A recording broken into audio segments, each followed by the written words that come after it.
Hello, this is Stéphane Prévost. People often ask me what we discuss in the Mindsight Intensive or what we work on. And because it is a rather unique program that deals with quite unfamiliar states of awareness, I thought that it probably is best to give you a clear idea through a PowerPoint presentation.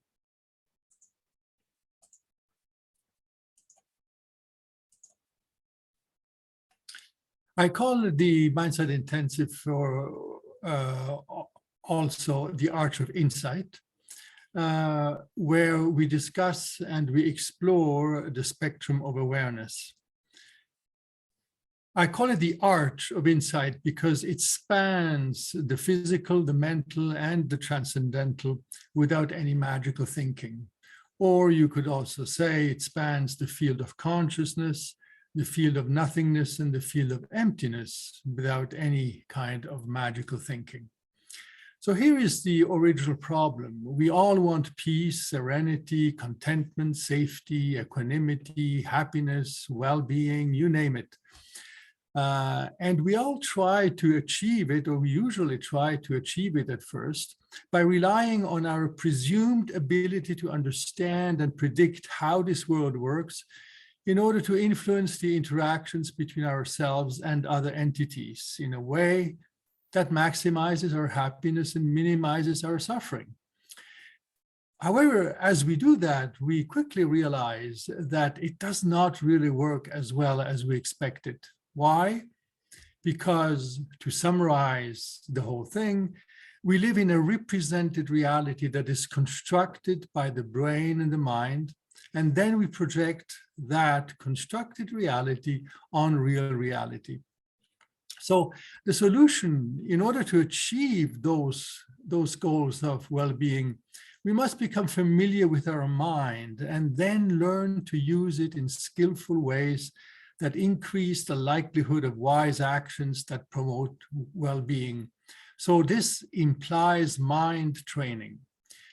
Keeping in mind that what we call mind here is the embodied mind, or you could conceptualize it as the head, the heart, and the guts all together in one. That is the mind that we are talking about. Now, the purpose of the theory in this presentation and in the Mindsight Intensive is to first to be a useful source of information for the purpose of guiding the inquiring mind in the right direction. But it also is an expression of real, directly experienced transformative processes that we explore and that we train in for the purpose of decreasing suffering in our lives. In other words, the Mindsight Intensive is a mind and awareness training program that is concerned with real life transformation. It is not just an intellectual journey.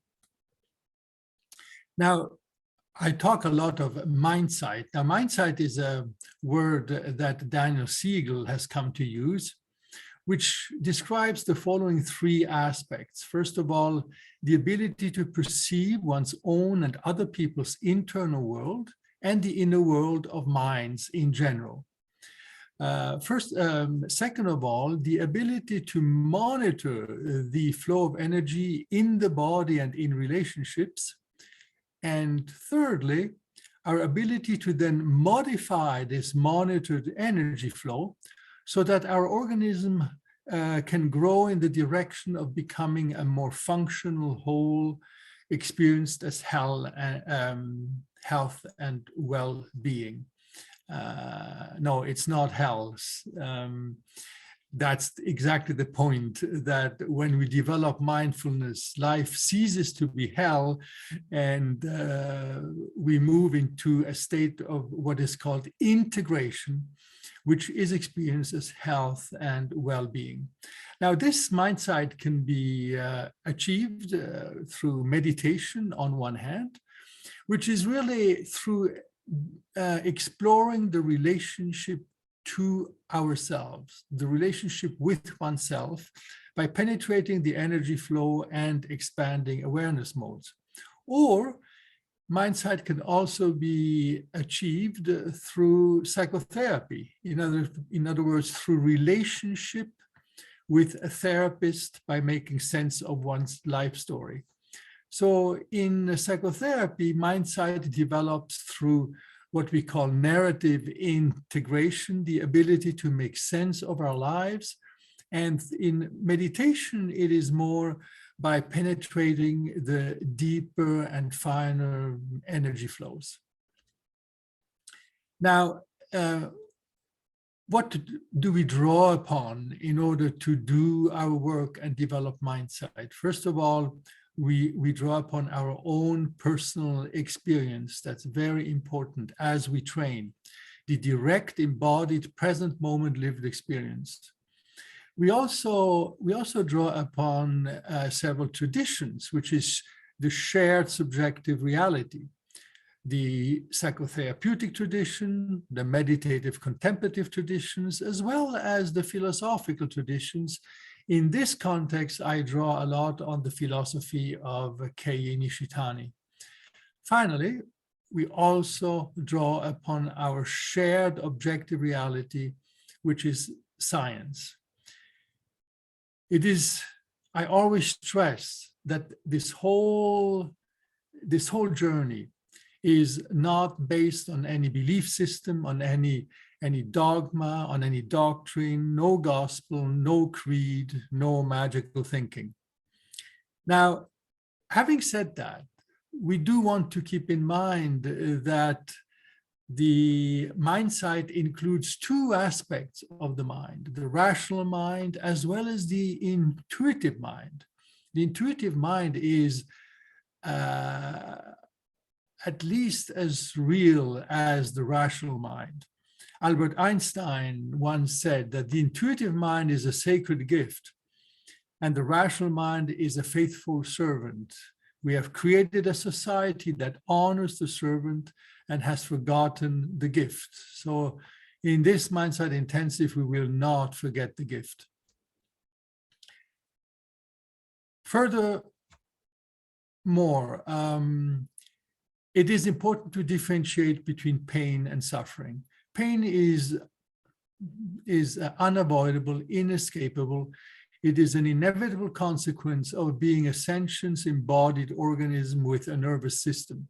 On the other hand, suffering is an avoidable additional mental pain that we create with an untrained mind by constructing unskillful stories about the inevitable pain.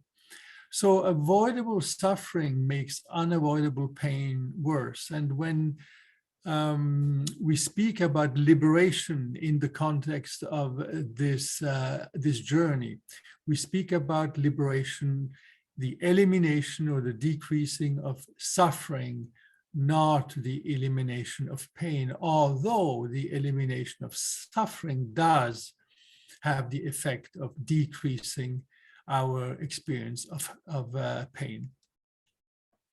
So as you wake up in the morning, you fall into what we call the ordinary waking consciousness. This ordinary waking consciousness is also called the field of consciousness, and it is based on problem solving. As long as we don't look too closely at the way that we construct reality within this field of consciousness, it works reasonably well. It serves the purpose of survival. So it is the world of everyday life, but it is a construction, it is a map that we constantly mistake for reality.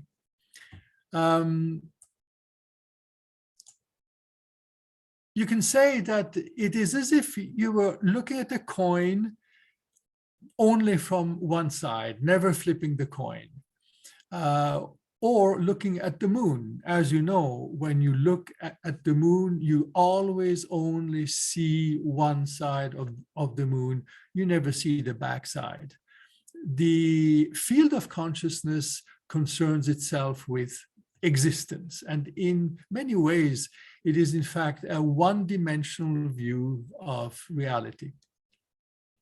Now, this field of consciousness is very good at ensuring our survival, but survival does not necessarily mean thriving, or if it does mean thriving, there is limitations to this kind of thriving within the field of consciousness.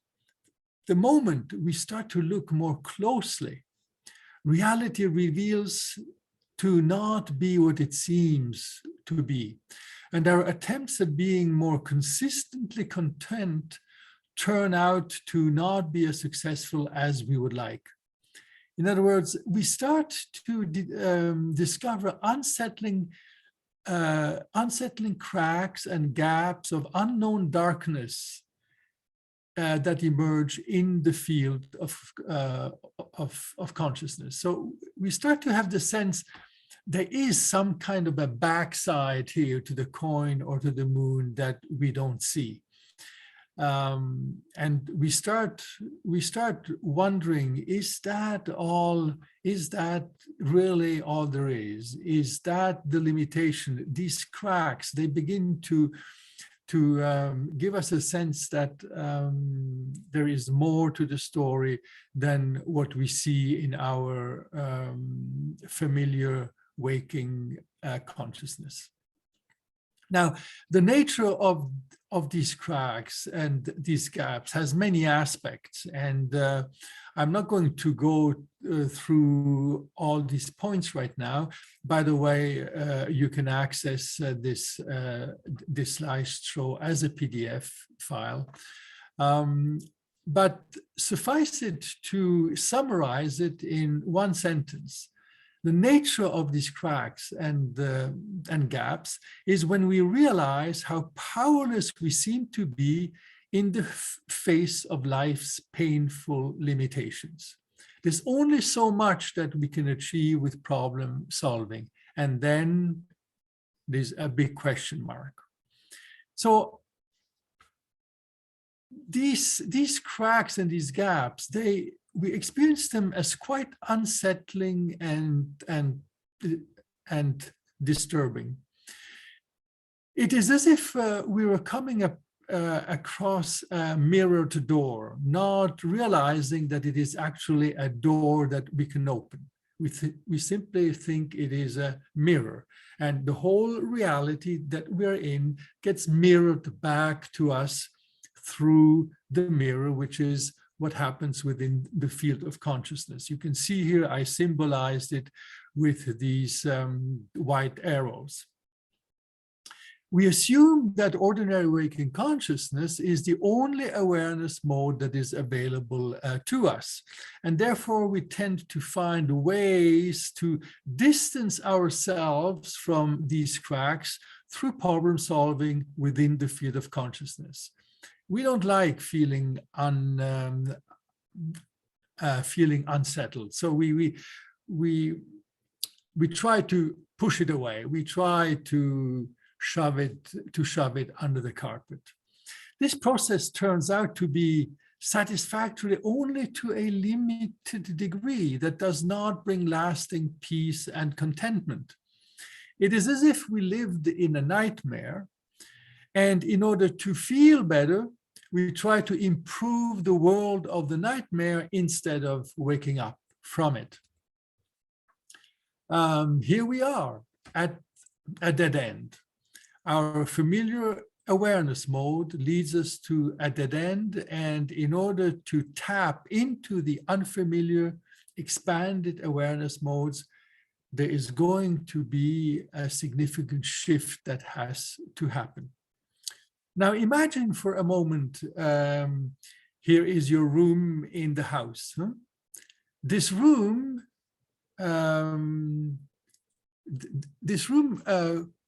contains, you can say, a chunk of space.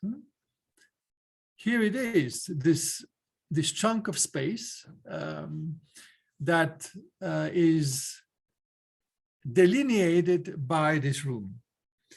You can imagine that the structure, this house, gets torn down and gets replaced by a condominium, and you have the same chunk of space here, simply within a different structure, within a different context. Or you could even imagine going back thousands of years, and where there was a building, there was simply nature, and the same chunk of space is here. So what is the moral of the story? The moral of the story is that the new awareness mode that we discover when we don't retreat from the dead end, but we actually surrender to the dead end, is called the field of nothingness.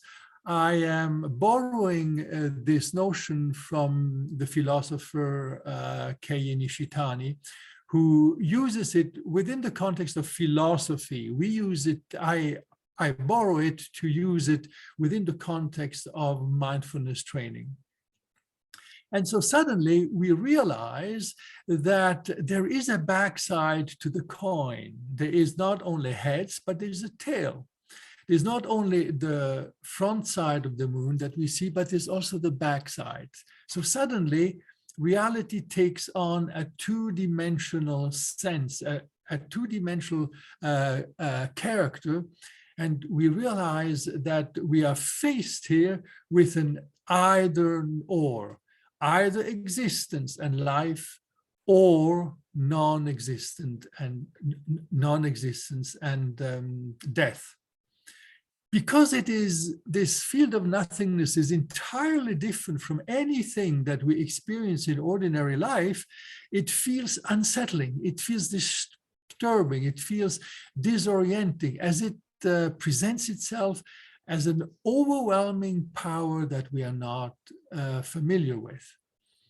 And this either or becomes for a while a dilemma.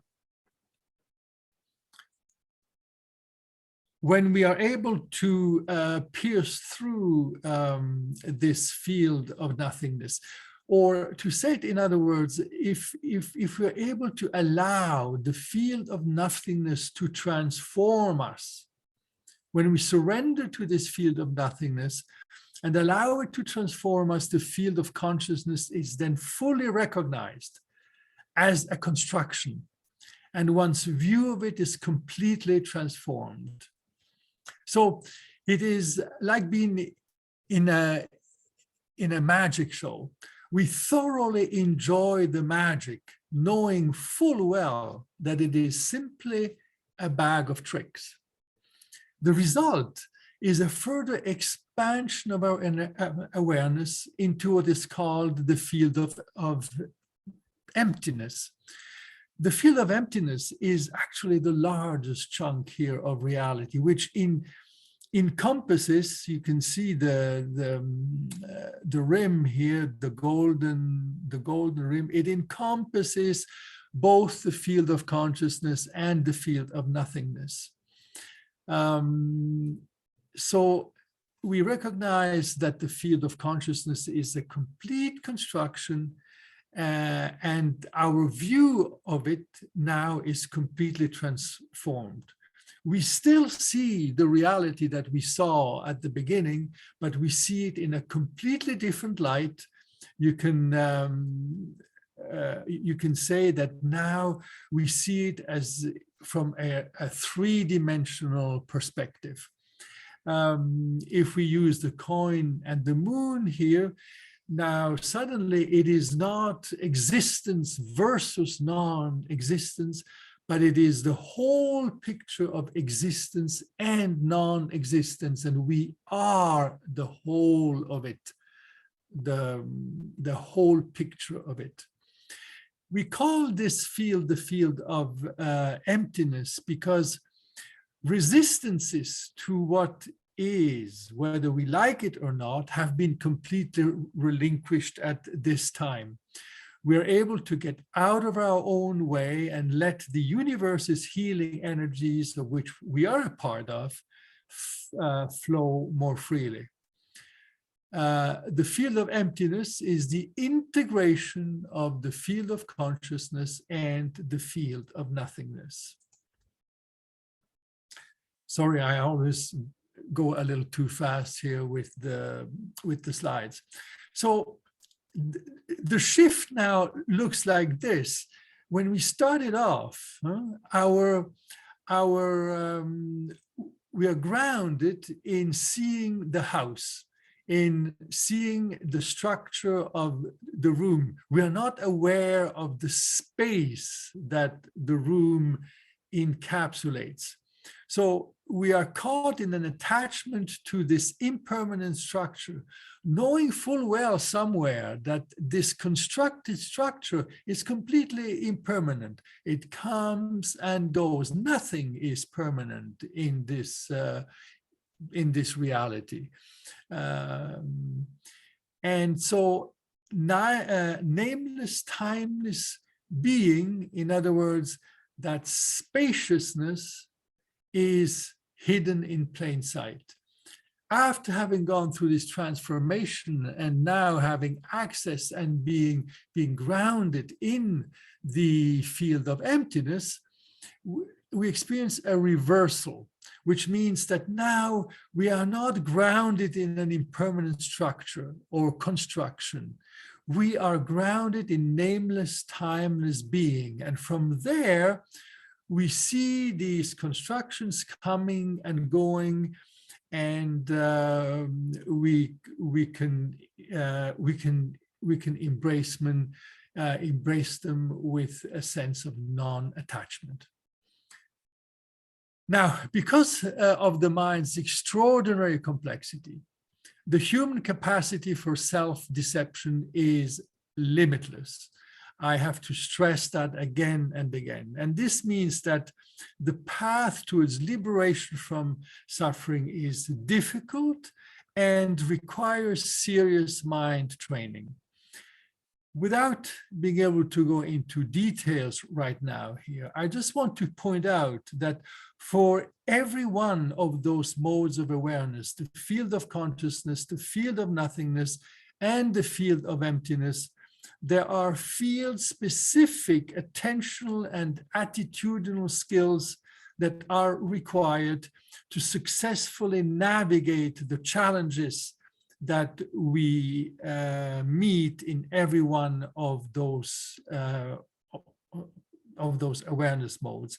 And those are the things that we explore and that we practice in the Mindsight Intensive.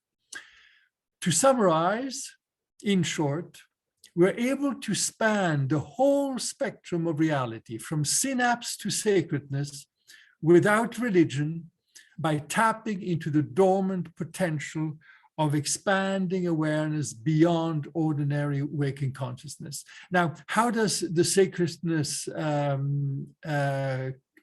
come in here? I forgot to mention here that in fact, this field of emptiness here, it evokes, when we tap into it, it evokes the sentiment of the sacred and of the spiritual. In whatever way you want to formulate that or conceptualize that. And the point is that it does not have to be conceptualized in any dogmatic and religious way. In order to be complete, human healing must involve all three modes of awareness, the fields of consciousness, nothingness, and emptiness. The spectrum of healing energy flow spans the totality from the physical, the synapse, the psychological, and the existential, all the way to the transcendental or the sacred, in the sense of this awe of the unfathomable immensity of reality. We can grow to embody this whole spectrum of healing without magical thinking, without unfounded beliefs, without dogma or doctrine, simply by exploring the far-reaching depths of the human mind through a trained experience, sound traditional contemplative knowledge, and science. Finally, psychiatry and psychology need to wake up to the reality that without the field of emptiness, the therapeutic reach of interventions remain limited because they stay imprisoned in only one of the three available modes of awareness, the field of consciousness. Thank you for listening, and I hope that this will be helpful in giving you a clear sense of the journey that you will be involved in if you choose to join us in the Mindsight Intensive.